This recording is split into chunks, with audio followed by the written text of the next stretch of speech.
Stranger than fiction. Fungi that mind control. Think zombies are just a human invention? Think again. While Hollywood pumps out endless zombie movies, nature has been quietly running its own series for millions of years, with fungi as the directors. These aren't friendly mushrooms on pizza. These are parasitic masterminds that hijack animal behavior, rewrite instincts, and turn ordinary insects into walking, flying spore factories. Before we dive in, do me a favor. If you're into weird nature, creepy science, and stories that sound too strange to be real, hit that subscribe button and tap the bell. It tells me you want more of these bizarre deep dives, and it helps this channel survive in the wild YouTube jungle. Alright, spores loaded. Let's step into the world of fungi that mind control. Chapter 1. Zombie Ant Fungus, the classic horror film. Our first superstar is Ophiocordyceps unilateralis, the zombie ant fungus. Discovered in tropical forests, this is the fungus that launched 1,000 nightmares. The story begins with a single spore attaching to an unsuspecting carpenter ant. The spore germinates, penetrating the exoskeleton, and slowly colonizing the ant's body. But here's the kicker. Instead of killing the ant right away, the fungus patiently grows inside, releasing chemical cocktails that alter the ant's behavior. The result?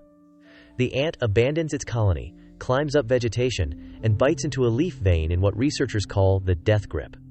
There, it freezes its final perch. Hours later, it dies, locked in place.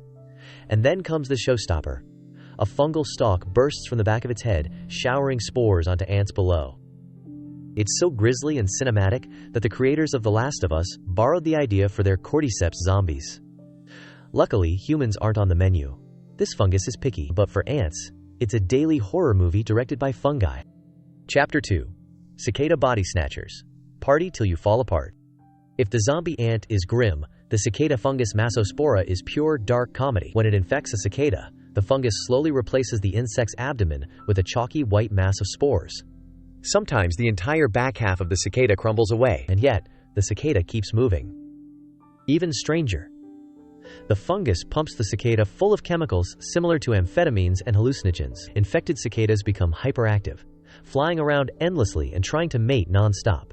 Despite missing half their bodies, they spread spores like flying salt shakers of death. Scientists have described this as a mix of horrifying and hilarious. It's as if nature said, "You're falling apart? Don't stop partying." Some call them zombie love machines, which is about as metal as nature gets. Chapter 3. Flies and the High Rise of Doom. Another puppet master fungus is Entomophtora muscae, which specializes in houseflies. Once infected, the fungus compels the fly to climb upward onto a wall, a stalk, or a window frame. There, the fly spreads its wings in a weird display posture and dies. The fungus then bursts out of the fly's body, releasing spores in a fine mist, perfectly placed to drift down onto other flies. But the manipulation doesn't stop there. Infected flies release chemical cues, essentially fungal pheromones, that attract healthy flies. They investigate, land nearby, and become the next victims. This is nature's version of a nightclub sign flashing "free entry," except the bouncer is a fungus waiting to kill you. Chapter 4. Termite time bombs. Termites live in huge colonies, which makes them perfect fungal targets. Certain cordyceps species infect termite workers, forcing them to leave the nest before dying. Fungal stalks sprouted from the corpses, positioned like spore cannons outside the colony. The strategy is genius. It keeps infection close enough to spread, but far enough away to avoid detection by nestmates. Termites are so freaked out by this that they sometimes wall off infected individuals in little tombs of soil. But by then, the fungus has usually already won. It's pest control, fungal style. Chapter 5. Plants as accessories to crime. Fungi don't just hijack animals, they also manipulate plants. Take fusarium fungi. They infect plants and alter their growth, creating brightly colored or strangely shaped tissues that attract insects. When the insects land, they unknowingly carry the fungus to other plants. It's like fungi hiring plants as advertising billboards. Except instead of "Eat it, Joe's," the message is, "Come here and get infected." Chapter 6. How do they do it? At this point, you're probably asking, how can a fungus possibly control behavior? The answer? Chemistry. Fungi are masters of producing compounds that mess with physiology. Some produce stimulants, like in cicadas. Others release chemicals that affect muscles, like zombie ants, which are remote controlled through muscle manipulation rather than brain invasion. Some tweak pheromones to lure mates. Think of fungi as tiny biochemical hackers. They don't just break in, they reprogram the system. Chapter 7. Stranger than any sci-fi. Pause for a second. A cicada turned into a hyperactive, half-bodied sex machine? Flies advertising their own deaths? Ants turned into plant pots? If this was a Hollywood pitch, producers would say it's too unrealistic. And yet, here it is, happening daily in forests and fields all around us. Truth really is stranger, grosser, and much cleverer than fiction. Chapter 8. The Ant Graveyards. Fungus Architects. Zombie ant fungi don't just kill their hosts, they also shape ant graveyards. Researchers notice that in rainforests, hundreds of dead ants are clustered on leaves and branches, all at the same height, about 25 centimeters off the ground. Why so precise? It turns out that this is the sweet spot for fungal reproduction. Humidity, temperature, and airflow are perfect there for spore dispersal. It's not just brain control, it's urban planning. The fungus is basically running an ant apartment complex, with each corpse strategically positioned to maximize the spread of the next infection. Imagine being so good at project management that you build a graveyard city out of your victims. That's fungal efficiency. Chapter 9. Mind control across species.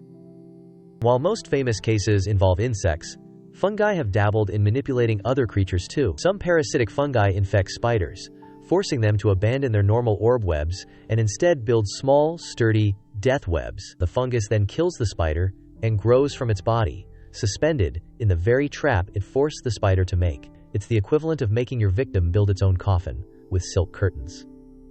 Researchers have also found fungal species that alter caterpillar behavior, nudging them into more exposed places before killing them. Wherever there's an animal to exploit, there's likely a fungus experimenting with mind control. Chapter 10. The Science of Discovery. How do we even know all this? Scientists spend years in the field, carefully tracking infected insects and documenting their final behaviors. Imagine hiking through humid rainforests, staring at every leaf to find one unlucky ant with a fungus sticking out of its head. One of the biggest challenges is that these life cycles are so specific. One fungus usually infects one host species. Miss the season or the right location, and you'll never see it. That's why new species of zombie fungi are still being discovered today. Each rainforest could hold dozens of unknown fungal horror stories waiting to be found. Chapter 11. Fungi as ecosystem regulators. It's easy to focus on the gore, but these fungi play crucial ecological roles. Without them, insect populations could spiral out of control. Ants, cicadas, and termites are incredibly abundant. Fungi act as a natural population check. Think of them as silent referees, balancing ecosystems. Too many cicadas? Cue Massospora.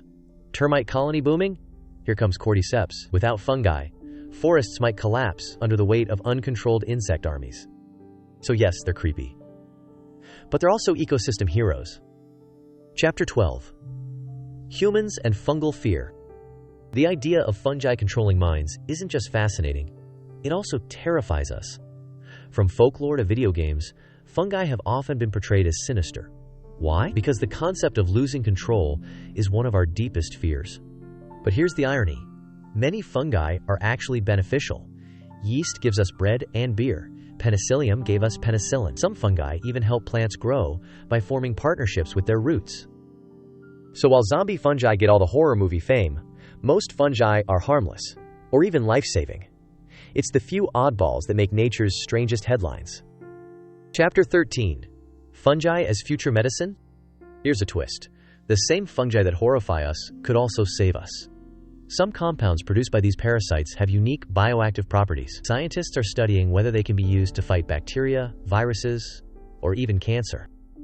Imagine the fungus that zombifies an ant also producing a drug that cures human disease. Stranger things have happened. Remember, penicillin was discovered by accident from mold. In a way, fungi might just be the villains and heroes of biology, depending on which ones you meet. Chapter 14.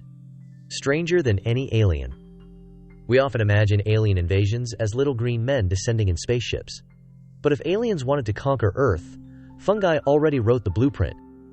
Infect the locals. Hijack their behavior. Use them to spread your spores. Repeat until the planet is yours. The creepiest part? They don't even need weapons, just patience, chemistry, and time. If Hollywood ever wanted a realistic alien invasion story, they could just copy a fungal life cycle, add a soundtrack, and boom, documentary turned sci-fi blockbuster. Chapter 15. Why should we care? These fungi aren't just creepy crawlies for horror stories. They matter. Pest control. Some fungi naturally regulate insect populations, keeping ecosystems balanced. Medicine. Fungi produce bioactive compounds. The next antibiotic or antiviral may come from a parasite we find disgusting. Neuroscience. Understanding fungal mind control may shed light on how brains and behavior are chemically influenced. Closing reflection. So what have we learned?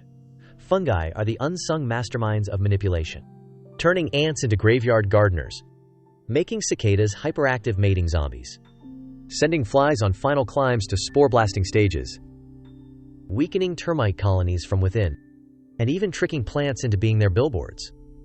They're creepy, clever, and essential all at once. Stranger than fiction, indeed. And if you enjoyed this strange, slightly gross journey, here's your call to action.